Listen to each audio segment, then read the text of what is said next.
Cash गाड़ी driver और मकान मालिक की प्रेम कहानी।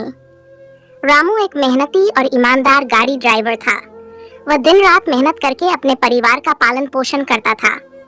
वह एक बड़े शहर में किराए के मकान में रहता था, जिसका मालिक एक अमीर व्यापारी सुरेश जी थे।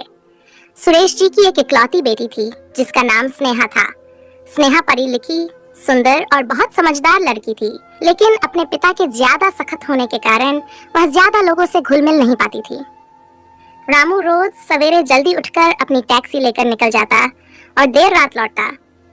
कई बार उसकी मुलाकात स्नेहा से होती, लेकिन दोनों के बीच ज्यादा बात नहीं होती थी।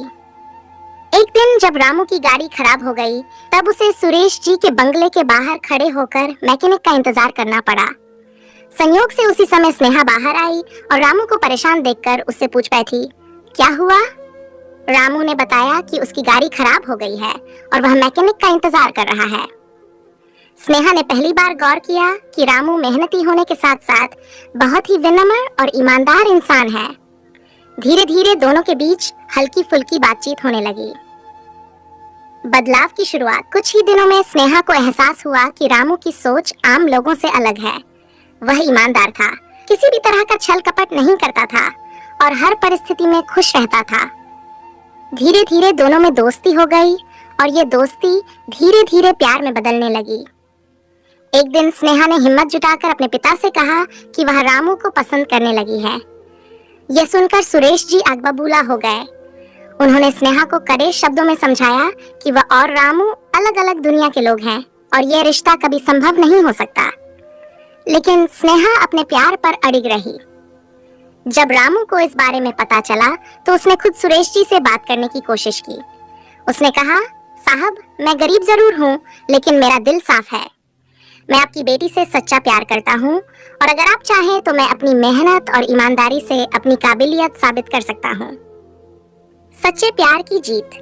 सुरेश जी ने रामू को एक शर्त दी, अगर तुम अपने दम पर कुछ बड़ा करके दिखाओ तो मैं तुम्हें अपनी बेटी का हाथ दूंगा। यह सुनकर रामू ने कड़ी मेहनत करनी शुरू कर दी। उसने अपनी गाड़ी की सर्विसिंग का काम शुरू किया। धीरे धीरे अपना खुद का एक छोटा सा गैराज खोला और कुछ ही वर्षों में वह एक सफल व्यवसायी बन गया।